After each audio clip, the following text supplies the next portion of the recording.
लोग भाई भरल जवानी में हमर तो जियान को ये भरल जवानी हमर रहते हुए मर जियान हो गइल बा देवर जी। कुछ बुझता खाए के हम छोला भटोला तक के आवता खाली केरा जवानी हमर जियान कर दो ओकरे चक्कर में ही जवानी लेके बड़ा काम खोजता नहीं हम खोजता नहीं जी। कोनो में बैठा दे बताई ना एगो बेटे घूम के करे वाला जी जी आ एगो बैठ के करे वाला जी आ एगो सूत के करे वाला कौन में चाहे हमरा के सुतले वाला में बैठा ना सुतले वाला में चाहे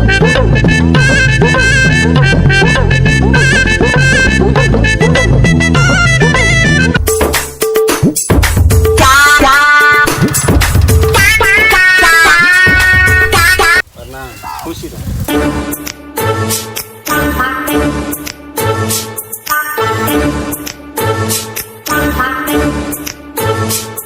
नाम का पढ़ राम बहादुर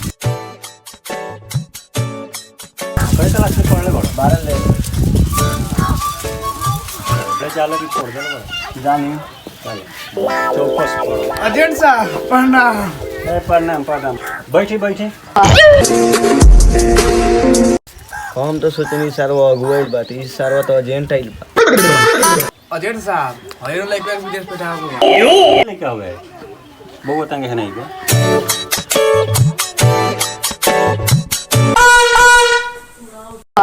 अच्छा घूमबा तंग नहीं हो बा ओ जी ये एजेंट की सरवा छिनार ह बबुआ तारा के हम काम में विदेश पे ठाए कहीं फेलिया गइल तो चेक करे के पड़ी कि ना पड़ी हां हां कि ना हां बिल्कुल सबका सही कहत नहीं एंगे बोला जाला अजेंट साहब एकरा कोनो हल्का काम में पेटा में से भारी काम ना हो गेला बेचारा एक लौता मर लई रौरा साफ चिंता मत करी हमरा लगे 3 गो हलुक काम बताई तो एगो तो घूम के करे वाला बा जी जी एगो बैठ के करे वाला बा जी जी आ एगो सूत के करे वाला सूत के करे वाला बा जी वो दे दिए एकरा के बा एजेंट साहब अपने ठीक कहता नहीं वो सूद के काम करेला बा ओही में पैसा बा एजेंट साहब हमें सन के काम खोजत रहनी है तो मैं सूद के करम काम और लइका दे दवा में बड़ा कमजोर बा काम में ही शौकीना काहे कि कबो कबो में मोट आदमी भी सर्विस लेवे आ जाए बे महाराज उ सब काम में लेके ना जा ना हम वही काम में जाए मार चप्पल से कल बिगाड़ दे चला हई सब काम में दे हमार गांव समाज में का जत रह दे आना ये सब अगले साला जे ठीक कहता है हमें जाए देखिए एजेंट साहब कोनो बढ़िया काम में बैठाई जेम अपने के जान पहचान हो जान पहचान जी जी जान पहचान तो उ बा कि वहां के मोदीन के कह देम नु जी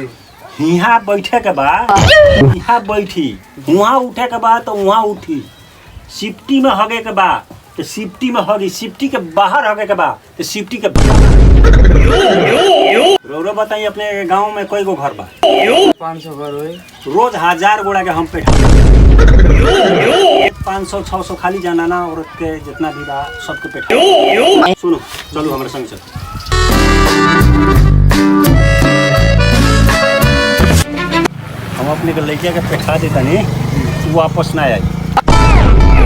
और दे का ना ना ना कहे के मतलब ओकरे के हम इतना बढ़िया काम में पेठा देम जी जी कि ओकरा मन ना करी छोड़ के आवे के जी ये संग के काम में बैठाई ई अपने के घर बा जी जी ये हमरे घर है ई घर ना रही बेचा दे का घरवा हमारा एजेंट साहब अरे महाराज घरे के मोड़े पर गलती समझ ले तनी कपड़ा के घरे पर ना रही जी जी ए पर 2 ताला बिल्डिंग बन ये बोली ना हमारा हार्ट अटैक आ गया हां ये पर बिल्डिंग बने वाला बाटे जी जी चलिए अभी ने 1 लाख रुपया ली चली चली जल्दी चली जाई रे वो पैसा लेके आई अपना बेटवा का फोटो वोटो तंग झटपट खिंचवा ली एजेंट साहब मतलब फोटो बढ़िया ना आवेला फोटो बढ़िया ना आवेला ना तू तो येहू में बढ़िया नहीं खावा साहब अपने जॉब से बनी तब से टोटा करतनी छिनरपन काम करतनी का ना ना वैसन कारोबार नहीं है विदेश पेठावल जाता तो तनका दे हाथ के चेक कहिए के पेठावे के पड़त रिक्स बारी और एजेंट साहब में 1 लाख रुपया बधौरी दे दे अच्छा पैसा लिया जरूर बहुत जल्दी रहुआ बउआ का हम उड़ान करा देन ठीक बा ठीक है उड़ान कर दाम काम खा के बनैले रह एक बार काम लागिए ल त चल नो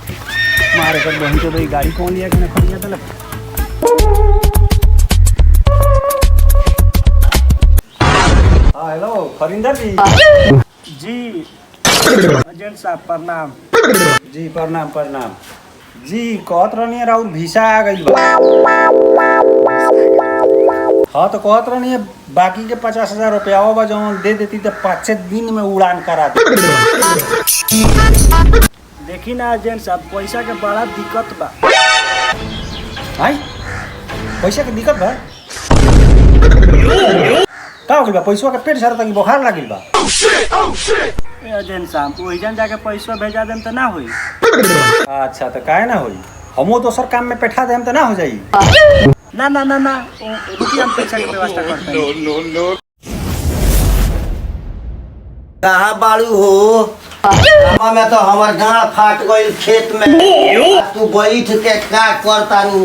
खानो ना बनौलू तोरा खाने लोगत भाई बोरल जवानी में हमर तो जियान को करे कई नतिया के काम आ तो रात के कोई लोग काम आ तुमको विश्वास भाई नतिया हमार करम फूट गई भांटा के खोइया नियन हमरा करम में ही पड़ गई नतिया भतीजवा रे दादा ई भरल जवानी हमर जियान कर देलक रोए सीधा कर देलक टेढ़ केकरा पर विश्वास करे रे दादा का कहलू ह नतिया तोरा अभी समझ नहीं भरल जवानी हमर तू लिख कर देली हम नतिया ई घर में अब हम ना जातनी बाहर कमा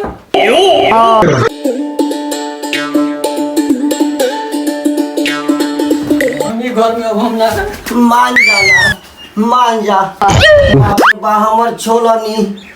छनावटा छूर पितरिया थरिया सब कुछ तू ही हो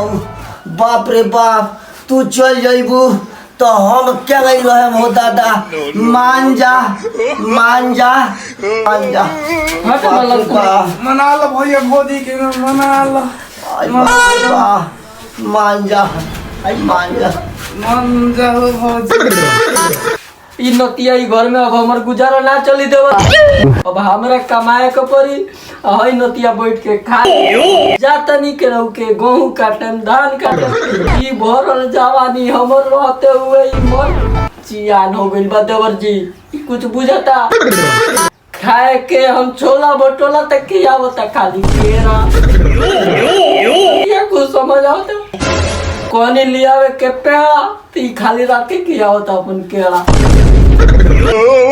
भैया का हो कौन दवाई खिया के मारल का एकदम एक पास पूरा गाड़ देला बाड़ो तू पूरा आगे बढ़ इन नतिया से कथी होई रसगुल साफ सब्जा आम खाली चूस के रख दला बा के हमरा हड्डी लौकता खाली केने खियालन भौजी पेड़ो खियावती अच्छा कहत आज तक ले नतिया से हमरा पेट में बच्चा ना रहो नो नो नो देवर जी के नाम काम धाम लगवाई ना चली ना भौजी के एजेंट हम जानता है इतना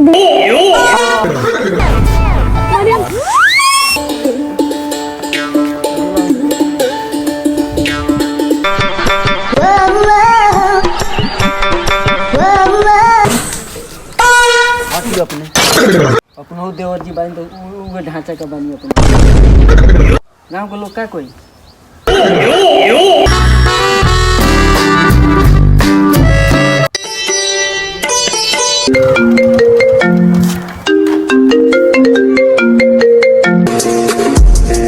हेलो एजेंट जी प्रणाम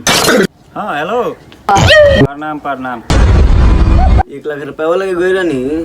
का भइल अभी तक ए महाराज जल्दी हो जाई काम अपने के टेंशन मत ली अपने कहते नहीं कहिए ना बैठा दे हैं ए का भइल देखतानी हमर कामे बाई लोग रोज 1000 आदमी के अप डाउन करे के बाटे प्लेन के चक्के पंचर हो गई रहल 15-20 दिन तो वही में हम अझुराइले रह गई रहनी नो नो ठीक बा एजेंट जी सीधा अंगुली से घी ना निकला नु तो टेढ़ अंगुली का घी निकाल के हाल जाने नहीं हम याद फिर पैसा लेकर हुआ के दला बानी हम जान गई नी जल्दी काम होता है करी हमर महाराज ना खिसियाई जाला, बहुत जल्द अपने काम हो जाई, साफा चिंता ब्ला।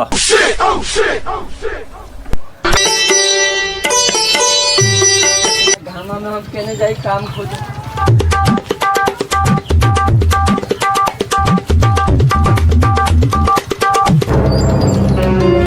हे जी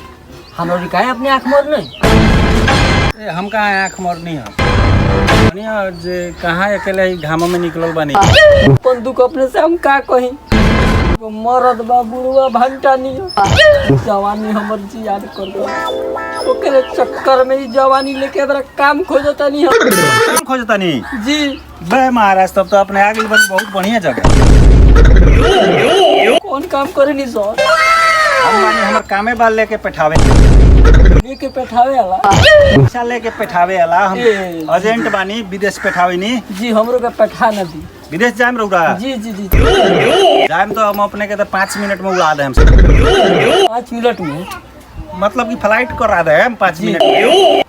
कौन कोनो प्रोसेस है तो बता दी। प्रोसेस कुछ ना, फोटो वोटो खिंचवावे के पड़ी, पासपोर्ट साइज बुझनी। जी जी फोटो खिंचवा के अपने के पासपोर्ट उस्पोर्ट बनवावे में तंगा वे 15-16 दिन समय लगी। जी जी अपने के हम बैठा सकत नहीं। हम विदेश जा सकते हैं। हाँ अपने कौन काम में बैठाएं जी? अपने ऐसा खूबसूरत लड़की खतरा नहीं, हमारे लगे 3 गो हलू काम बा, कौन में जाए कोनो में बैठा दी। बताई ना। एगो बटे घूम के करे वाला, जी जी आ एगो बैठ के करे वाला, जी आ एगो सूत के करे वाला। कौन में जाए? हमरा के सुतले वाला में बैठा न दी। सुतले वाला में जाए। काम करी 12 बजे रात के हम लगे फोन करी, हम अगर अपने के सही एड्रेस देम, हम अपने के बहुत जल्द फ्लाइट करा दे। जी जी चाहिए।